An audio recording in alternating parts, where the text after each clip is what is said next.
Hello students. आरोह काव्य खंड की कविता आओ मिलकर बचाएं को पढ़ने के बाद इसके प्रश्न उत्तर पढ़ते हैं। पहला प्रश्न है, माटी का रंग प्रयोग करते हुए किस बात की ओर संकेत किया गया है? माटी का रंग प्रयोग करते हुए कवियत्री ने संथाल क्षेत्र में रहने वाले आदिवासियों के जीवन की ओर संकेत किया है। कवियत्री कहती है कि संथाल परगना में रहने वाले जो आदिवासी हैं उनकी पहचान बनी रहनी चाहिए।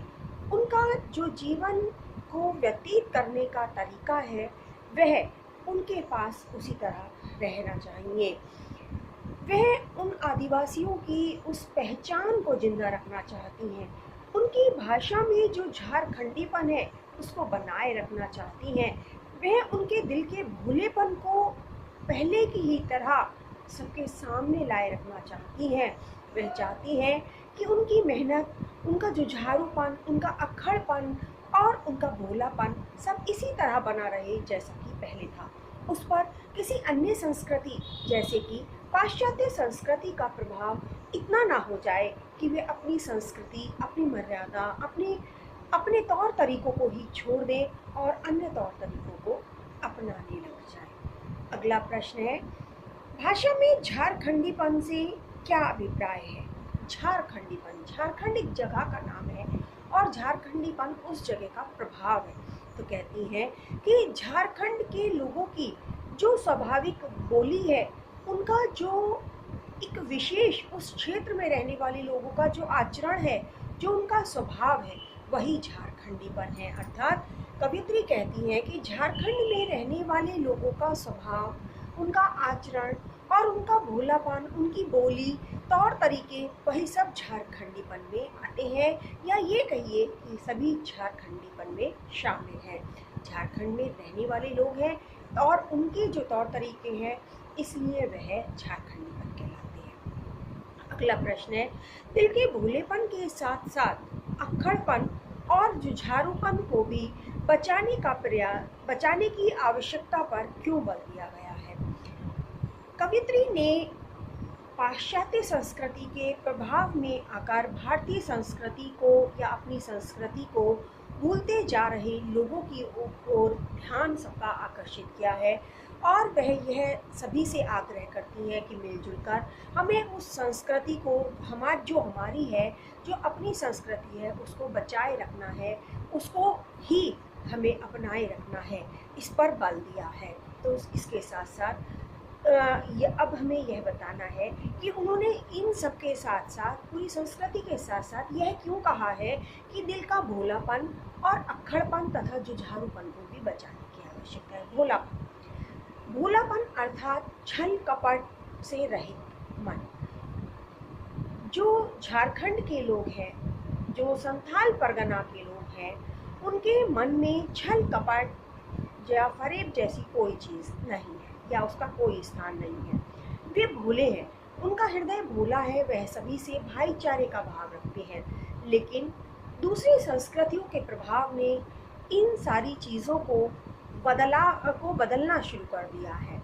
इसलिए कवियत्री कहती है कि दिल के भोलेपन को बचाने की आवश्यकता है। लोगों के जो सरल स्वभाव है उन्हें बचाने की आवश्यकता है। उन सरल भोले भाले लोगों के मन में ऐसा ना हो कि छल कपट की भावनाएं भर जाएं, इससे उन्हें बचाने की आवश्यकता है।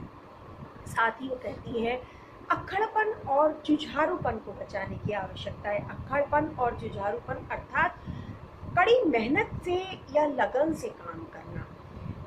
उन आदिवासी लोगों में जो है किसी भी काम को करने की एक लगन होती है, एक जुझारूपन होता है। वो जिस काम को करना शुरू कर देते हैं उसमें वह पूरे मन से लग जाते हैं और उस काम को लगन से करने के कारण पूरा करके ही छोड़ते हैं।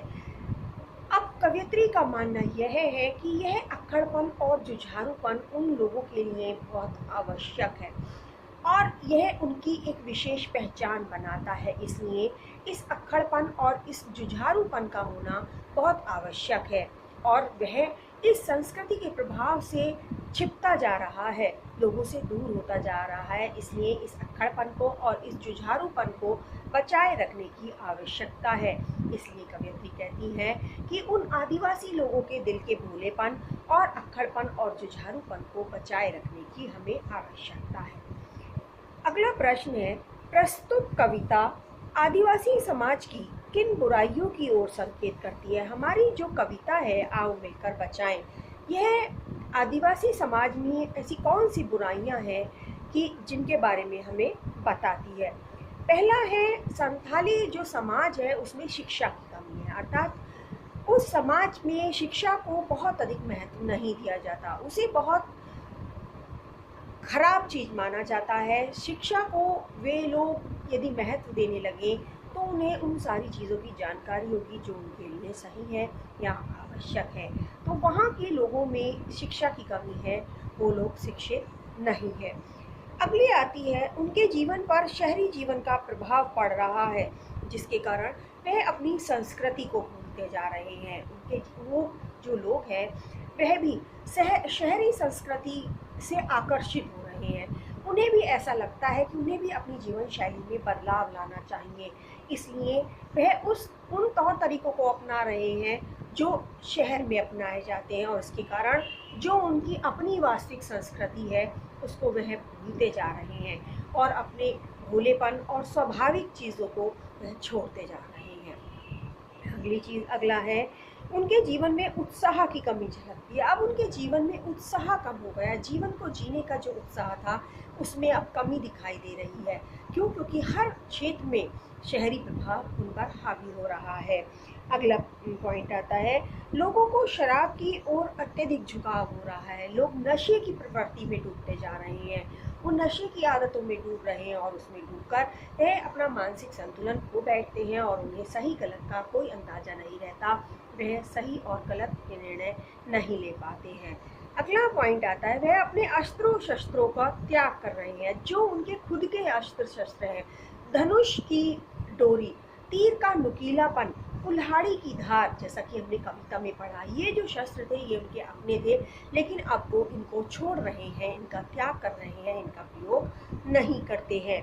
उनमें आत्मविश्वास का अभाव है, अर्थात उनमें एक सेल्फ कॉन्फिडेंस की कमी है, अर्थात वो अपने ऊपर विश्वास करना नहीं जानते, उनमें आत्मविश्वास नहीं है कि वो बहुत कुछ कर सकते हैं। जब उनमें यह आत्मविश्वास जाग जाएगा तो उनकी बहुत अधिक उन्नति हो सकेगी। अगला आता है, उनमें दूसरों के प्रति अविश्वास की भावना बढ़ती जा रही है। अब यह तो स्वाभाविक रूप से होता ही है कि यदि हमें कोई भी कार्य करना है, उन्नति की सीढ़ियाँ चढ़ना है या कुछ भी है, तो हमें किसी दूसरे पर विश्वास करने की आवश्यकता है, लेकिन वे लोग किसी दूसरे पर विश्वास करना नहीं चाहते, उनमें विश्वास की कमी होती जा रही है, वह किसी दूसरे पर विश्वास नहीं करना जानते और उस विश्वास न करने के कारण उनके जीवन में अनेकों कठिनाइयाँ आती हैं और वह परेशान हो जाते हैं।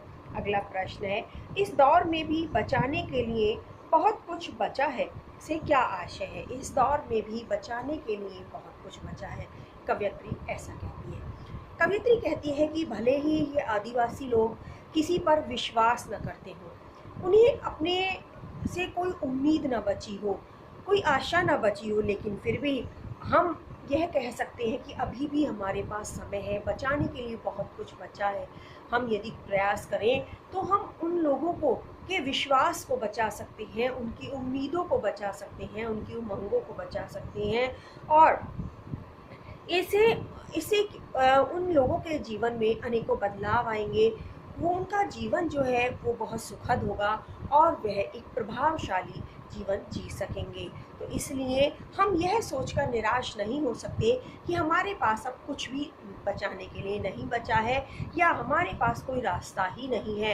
यदि हम देखें तो हम कह सकते हैं कि अभी बहुत अधिक समय नहीं व्यतीत हुआ है, बहुत अधिक देरी नहीं हुई है। यदि हम चाहें तो बचाने के लिए हमारे पास आज भी बहुत कुछ है जिसे हम बचा सकते हैं। थोड़ा सा विश्वास बचा है, थोड़ी सी उम्मीदें बची हैं। हम इस अविश्वास भरे दौर में विश्वास को बचा सकते हैं, ना उम्मीदी के दौर में उम्मीदों को बचा सकते हैं। इसलिए कवयित्री ने ऐसा कहा है।